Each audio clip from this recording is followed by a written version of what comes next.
Shalom Vracha. Dans les rites et prières juives, les chiffres ont une importance capitale. C'est ainsi que tous les textes fondamentaux, sans aucune exception, que nous récitons, sont associés à un nombre spécifique qui, s'il n'est pas respecté, invalide la pratique ou la rend déficiente. Pour ne donner que quelques exemples, certaines prières exigent qu'une certaine phrase soit répétée 2 ou 3 fois. Par exemple, ceux qui vont faire le rituel du Kiddush Levana vont répéter à trois reprises, Shalom Aleichem, Shalom Aleichem, Shalom Aleichem, etc., etc. Ceux qui ont terminé les Pesouké des Zimra vont répéter le dernier pasouk des Pesouké des Zimra pour indiquer qu'ils terminent. Donc ils vont dire Kol Haneshama Tehaleliyah Hallelujah, Kol Haneshama Tehaleliyah Hallelujah. Un Sefer Torah, de même, doit avoir un nombre bien précis de lettres pour être valide. Autrement, cela l'invaliderait. C'est pourquoi les scribes qui rédigent un Sefer Torah sont appelés en hébreu des sophérim, un mot qui provient de la racine samer pe resh, qui signifie, entre autres, compter. Car à part rédiger un Sefer Torah, le rôle central était de compter chaque lettre pour s'assurer qu'aucune ne manquait. Nous avons également parlé dans la vidéo précédente de l'importance de correctement réciter l'intégralité des 248 mots constituant le schéma pour pouvoir mériter que Hachem Yisraël protège et assure le bon fonctionnement de tous nos organes. Et les exemples de rituels juifs associés à des nombres précis sont légion, comme pour donner un dernier exemple, le nombre de fois que nous allons répondre Alléluia durant le Hallel a également son importance, puisque ça va se rapporter à Aaron, à Kohen, le frère de Moshe Rabbeinu, alayhi wa shalom. Et je vais justement donc vous parler aujourd'hui d'une pratique qui nous distingue de l'écrasante majorité des communautés juives actuelles. Puisque les communautés juives ont des rituels de prière basés sur le Nosach Bavel, elles récitent 19 bénédictions dans la Hamiva, en incluant la Birchas Haminim. En revanche, dans ma communauté où nous prions avec un rite de prière basé sur le Nosach Eretz Israël, nous continuons à ne réciter que 18 bénédictions dans la Hamiva, même en incluant la Birchas Haminim. En effet, tous les ouvrages qui rapportent les différences de pratique entre les communautés d'Eretz Israël et celles de Bavel sont clairs sur le fait qu'en Eretz Israël, il n'a jamais été accepté de modifier le nombre de bénédictions de la Hamiva et que ces communautés ont continué la pratique ancestrale de limiter la Hamiva des Yemeahol à 18 bénédictions. Et cela se faisait également en Chos La'aretz dans toutes les communautés qui suivaient encore le Nosach Eretz Israël. Parce que le Nosach Eretz Israël, tout comme le Nosach Bavel, n'est pas limité géographiquement. On peut tout à fait être une communauté allemande, yéménite, portugaise et utiliser pourtant le Nosach Bavel. Donc, le Nosach n'est pas limité au pays où il a été composé. De la même manière, donc, le fait d'utiliser le Nosach Eretz Israël ne vous limite pas géographiquement à Eretz Israël. C'est comme ça que, même en Égypte, le Rambam atteste que il y avait donc à Phostat une communauté donc qui suivait encore le rite de la terre d'Israël dans les prières, dans la manière de partager les parachiotes, etc., etc. Puisque cette communauté-là suivait un cycle de 3 ans et demi plutôt qu'un cycle de 1 an de lecture de Torah. Donc, malgré qu'ils n'étaient plus en Eretz Israël mais en Égypte, ils ont perpétué donc le Nosach Eretz Israël en Égypte. Ce n'est donc pas limité géographiquement.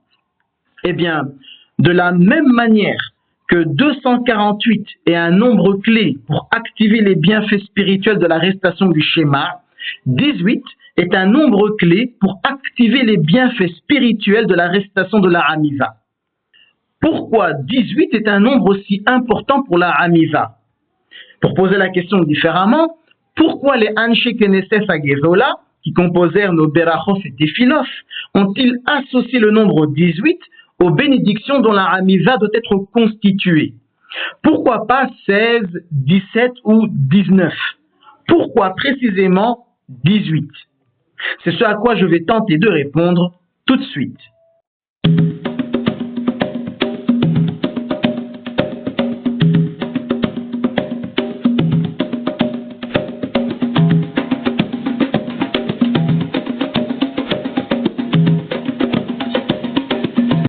Il se trouve que les Chachamim Zichronam Livracha ont eux-mêmes apporté 3 réponses à cette question.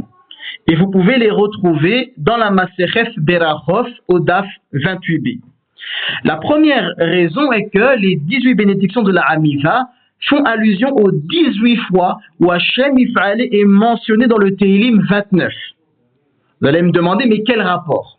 Eh bien, tout simplement, le Tehillim 29 a pour thème la façon dont Hachem Yif'ale impose sa crainte et sa terreur sur ses créatures et créations. Or, ce sont exactement les sentiments que l'on doit éprouver en faisant la Hamiva, qui est une audience avec le grand roi. Ainsi, en associant la Hamiva au nombre 18, nos Chachamim Zichronam Livracha veulent nous rappeler l'état d'esprit de crainte et d'effroi que l'on doit développer en priant, exactement comme les 18 fois où Hachem Yif'ale est cité dans le psaume décrivant sa crainte et sa terreur. En outre, cela nous enseigne que la crainte et l'effroi sont associés aux 18 récitations de quelque chose, du nom de Hachem Yif'ale dans le Tehillim 29 et de 18 bénédictions dans la Hamiva. La deuxième raison donnée est que les 18 bénédictions de la Hamiva correspondent aux 18 fois que le nom de Hachem Yif'ale apparaît dans le schéma. Le Chachamim Zichronam Livracha nous apprennent donc ici que la récitation de la Hamiva permet d'accomplir exactement ce qu'on accomplit par la récitation intégrale du schéma. Le schéma sert à développer en nous la crainte de Dieu et la soumission à sa volonté, ce que l'on réalise également par la prière de la Hamiva. En outre, puisque la Hamiva suit le schéma, et que la meilleure façon de prier consiste à la réciter immédiatement après le schéma, sans interruption entre les deux, il est logique que cela implique qu'il existe un lien entre les deux et qu'elles forment une unité. Pour souligner cela, les Chachamim Zichronam Livracha ont repris les 18 mentions du nom de Hachem Yif'ale dans le schéma et en ont fait 18 bénédictions dans la Hamiva. La troisième et dernière raison avancée est que les 18 bénédictions de la Hamiva correspondent aux 18 vertèbres de la colonne vertébrale. Vous devez savoir que lorsqu'on fait la Hamiva, terme qui signifie la prière qui se fait debout, nous devons nous prosterner à 5 reprises. Et pour que ces prosternations soient valides, le dos doit être courbé de façon à former un arc et que toutes nos vertèbres fassent saillie. De façon à garder cela à l'esprit, nos Chachamim Zichronam Livracha ont fait correspondre le nombre de bénédictions de la Hamiva au nombre de vertèbres de la colonne vertébrale, pour nous enseigner que c'est par la courbure du dos, avec les vertèbres qui font saillie, que la Hamiva devient alors valide. En outre, cette correspondance nous enseigne également que de la même manière que la colonne vertébrale est ce qui nous permet de tenir debout, la Hamiva se fait debout et c'est l'assiduité à la réciter quotidiennement et à se prosterner comme il faudrait qui nous maintient. Et enfin, cela nous enseigne d'une manière plus spirituelle que par la récitation minutieuse de la Hamiva et ses 18 bénédictions, et en se prosternant et pliant correctement notre dos, on peut réaliser la guérison et contribuer à la bonne santé de notre dos et de la colonne vertébrale, exactement comme la récitation pointilleuse et précise des 248 mots du schéma permet la guérison et la bonne santé des 248 évarim du corps humain, dont nous avions parlé dans la vidéo précédente. Voilà donc la triple importance de se tenir strictement aux 18 bénédictions, de ne pas les diminuer et de ne pas non plus les augmenter. Que nos Chachamim en Eretz Israël étaient attachés au fait de conserver ce nombre se voit dans les discussions talmudiques relatives aux ajouts à faire dans la Hamiva. Par exemple, dans la Masechef Berachot, au chapitre 5, la Mishnah numéro 2, est rapportée une mahloket quant à savoir où insérer la bénédiction de la Havdalah lorsqu'on fait la Hamiva le samedi soir. Rabbi Akiva Zer Sadik Livracha suggère d'en faire une Beracha à part entière. La Gemara nous explique que son avis fut rejeté car les Anshe Knesset Hagezola ont institué 18 bénédictions et non 19. Autrement dit, si la Havdalah devait être récitée comme une Beracha à part entière dans la Hamiva, il y aurait alors 19 bénédictions, ce qui changerait le nombre institué par les Anshe Knesset Hagezola. Par conséquent, la Havdalah doit se réciter dans l'une des 18 bénédictions déjà existantes de la Hamiva, en l'occurrence ici, la 4e. Cela nous montre clairement que nos Hachamim Zichronam Livracha ne souhaitaient pas modifier le nombre requis de bénédictions dans la Hamiva et aspiraient à ce qu'on maintienne le nombre de 18.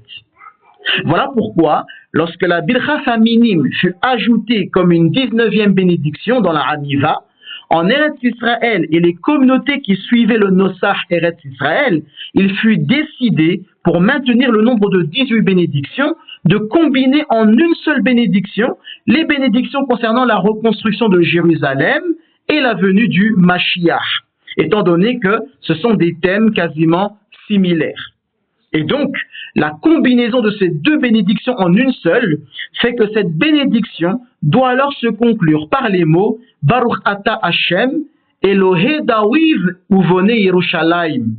Le Elohé Dawiv pour faire allusion à la bénédiction sur la venue du Mashiach et le Uvone Yerushalayim pour faire allusion à la bénédiction sur la reconstruction de Jérusalem. Comme le fait notamment le Rav Bar Haïm qui est, dans notre génération, le plus grand défenseur du Nosach Eretz Israël. C'est d'ailleurs par sa récitation de cette bénédiction combinée que je vous laisse. Kol Tov, Hazak Uvarour.